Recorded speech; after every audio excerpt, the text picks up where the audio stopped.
Governor Cuomo is facing pressure to change his policy on emails. Now the governor is calling for a new email retention policy for state leaders after his administration was criticized for purging emails after 90 days. Today, several government groups urged Cuomo to issue an executive order requiring emails to be kept for 7 years.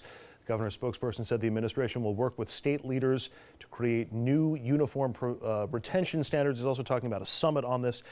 TJ, I'm curious, 90 days before emails get purged in the state government. You question that at all, the motives behind that? Do you? I am all for transparency. I think everybody's for transparency. I'm sure there's some legal ramifications that I'm absolutely not privy to. I think I speak for probably everybody everywhere. The more transparency, the better, within the confines of what is practical, I would imagine. You know, I would imagine there's got to be some sort of financial issues and server capacity issues in holding on to things, and hopefully everybody lands on the right side of transparency, yeah? Scott? Well, I mean, but there is enough room. This doesn't make any sense at all. And it may have started at the Attorney General's office, which I think is really kind of interesting. It may have started there when Cuomo was there, and it suddenly now has been changing. Schneiderman decides that he's going to change the rules. But I don't see a reason for it. I mean, first of all, you can always get into a server and find the emails anyway. I mean, in most cases, except for Hillary's. I was just going to say the Clinton server. Yeah. I knew that was coming. Knew it was coming. You normally can get in there, so it's not like you delete it, but it's not as if it's necessarily gone. My rule, certainly when I was county executive, was, look, every email is public.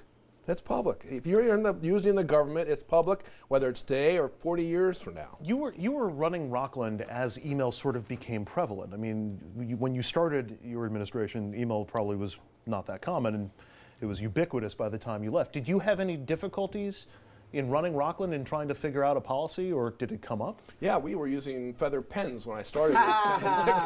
So it was. See how I got him to say that? See? Nice.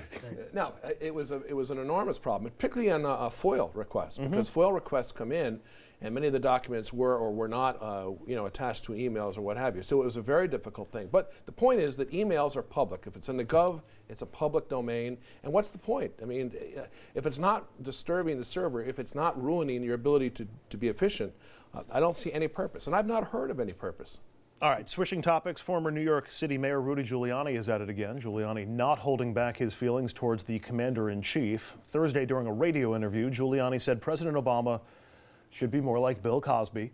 This after host John Gambling asked Giuliani what he thought about the news out of Ferguson, the beating of a Brooklyn teenager at a McDonald's in Brooklyn, which we're going to discuss later on, and Police Commissioner Bill Bratton being booed this week by a group of protesters. Giuliani said, quote, "It all starts at the top. It's the tone set by the president."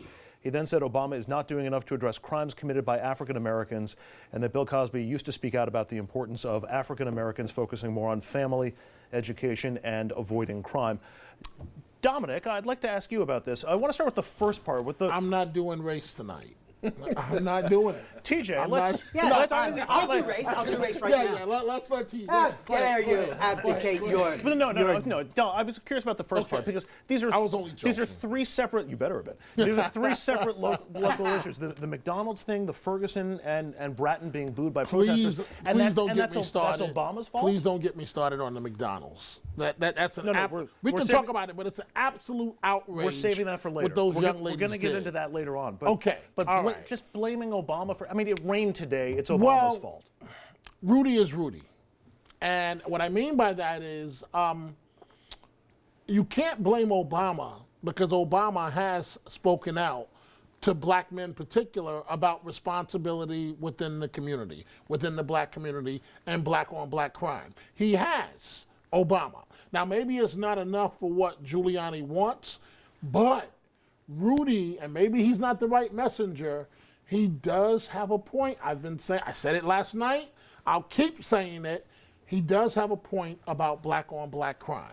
Fair enough. Why do I think that this is sort of an odd little red herring that the media jumped on because the name Bill Cosby is so nuclear right now, so radioactive right now, that people just automatically jumped and said, oh, Bill Cosby, you can't see that and draw connect the dots of President Obama.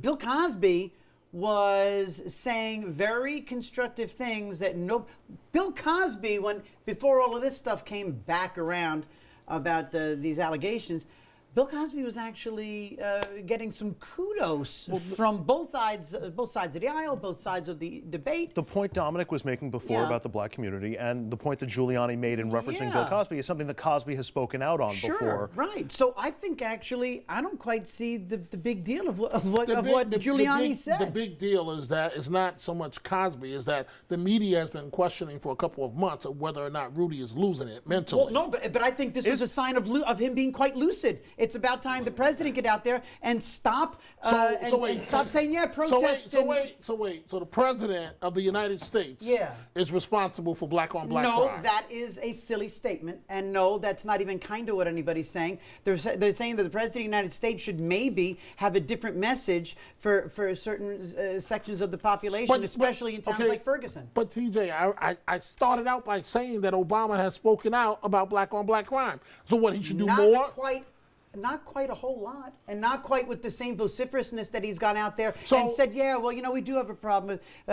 How vociferous would you like him to be? A lot more. No, but that's the... Get out there, be a lot more vociferous. There's something I don't like. I would like the president to talk more about it. He needs to get out there and be a lot more vociferous than he's been about the chasm between the police and the African-American community. Maybe start talking to African-American leaders like Sharpton, who's a walking joke and a tragedy on feet, actually do something to heal. You would want Obama to talk about it right up to the point where you can say Obama's talked about this too much. 2 cops were shot yesterday, and this is after a false narrative was driven. Hands up, don't shoot, which never happened. Giving Sharpton a seat at the table. What false narrative? The false narrative of hands up, don't shoot. That was a false narrative. I don't get it. I'm not sure. What's the false narrative of hands up, don't shoot? It didn't happen. What didn't happen? Apparently, that kid didn't put his hands up and say, "Don't shoot." God rest his soul. No. Let's go. Can we go back? But bring it back here. Just briefly. I mean, I think the point you first made is really important. Yeah. I think the media jumped on the Bill Cosby thing. The reference of Bill Cosby. And there's no substance that didn't do what Andrew just did, which was explain what he was trying to say. Right. I mean, he could have picked out a minister. Ministers speak about this in churches all the time. I mean, but he chose the Cosby because he remembers Cosby doing it. So sure. I think you're right. I think they've blown this thing way out of what it should have been. All right, I gotta jump that because that mug that you've got right there, we want people at home to be able to get one of those. Up next, we're going to open up our phone lines for this week's trivia game. Just call the number that is on your screen, 888-766-2428. If you get our questions right, you win a prize. You get to take TJ home with you. You'll also win this lovely RFL coffee mug. We're going to take your calls when we come back. Right now. Yeah.